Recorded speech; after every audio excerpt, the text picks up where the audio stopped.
working on this really cool mid-century home, and they have some termite damage in a lot of the 2x12. See the 2x12 fascia? It's at an angle. Isn't that something? So there are a couple that are all destroyed by termites. Here's one. We're gonna take that out. And there's another one by the garage and some in the back. Let me show you. The owner, I think he had somebody open that to see how bad it was. And it's drywood termite damage. So he actually called me in to see if I could fix it. So I'm gonna go ahead and I'm gonna work on that, and we're gonna cut that damage out and splice in a new piece. And we're gonna make it look really nice. All right, well, the first thing we wanna do is assess the damage. This right here, that's drywood termite damage. There's no fungus in that. That's just drywood termite damage. And it does look kind of bad, but technically it's not structural whatsoever. So I might just fill that with some resin or something. This, all drywood termite damage. I don't like how hollow this is, so I'm probably gonna cut some more out. And then I'm gonna cut off this little piece of trim. And then we're gonna go ahead and see if the damage went inside. We have 2x8 rafter tails. See that? They're like boxed eaves. We got these 1x8 V-rustic boards, and you can see drywood termite kick holes right here. So the house is scheduled to get tented. I don't like I said, that's too much. So we're gonna cut.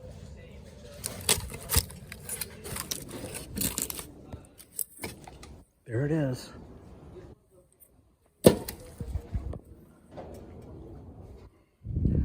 Okay, I'm gonna cut all these nails off. Then I'm gonna take the rest of this trim off. I'm gonna cut a piece to match exactly. I'm gonna set it up inside here, and then we're gonna fill this with some body filler because it's not that bad. I do not wanna mess with this. And I don't wanna cut a piece off. It's really not that bad.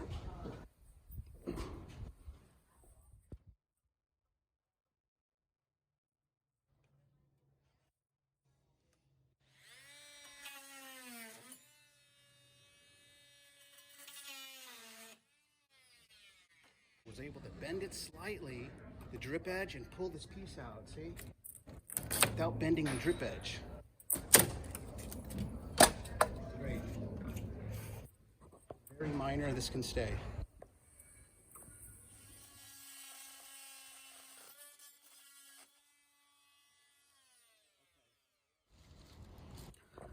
Okay, we got this all cut out, like a nice kind of a square pattern. It went down a little extra farther so we can close it all up. So the house, like I said, is gonna get tented. See all those pellets in there? I'm gonna show you why this house needs to get fumigated. It'll only take a second. Up in the cavities, see all those pellets? If you can't physically get in here, then you cannot do what's called a local treatment, because you can't localize anything if you can't physically get to it. And there's pellets all inside, you know. So you have no choice here but to tent, and it does work the best. The studies say, and I've been in the industry for close to 40 years, that the #1 way to kill termites is an all-encompassing whole structure fumigation. The worst way to try to kill termites is with something that kills them on contact, such as orange oil. That is a complete racket. You know what? That's less effective than a stun gun, microwaving, a boric hair foam injection of some kind of boric acid. I mean, there's so many ways. Now, I used to find termites because I worked at a company where we had dogs, and for years I was there back in the 80s. We had dogs trained to find termites. So there's one spot. All right, so let me show you what I'm doing. So I'm working right here. This piece is gonna get cut off for this corner. We wanna use a bevel gauge. A bevel gauge is a carpenter's tool used for matching angles.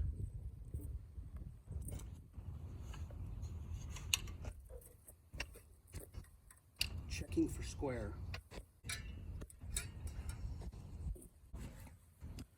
So I got this piece all cut to fit. what I wanted to show you. So it's gonna fit just like this.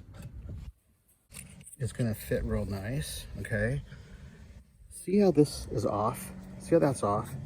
So rather than just like screwing it in and having it off, if you look on the back side, what I did was I loosened it up a little bit so I can move it, okay?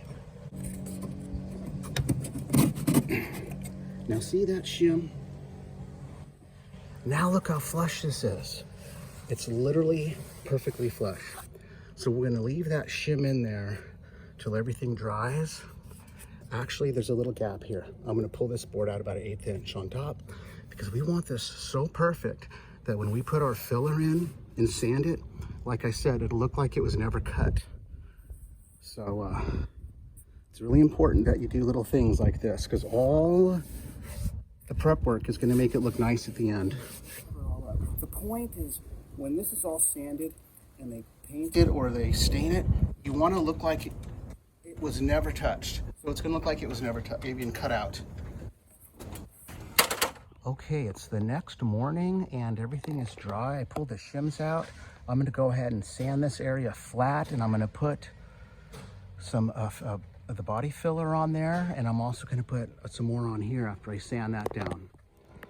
All right, well, I got the wood sanded. They're exactly the same thickness now, and I did sand a little bit of that, so I'm gonna go ahead and put another coat on, and then we're gonna apply some of the filler.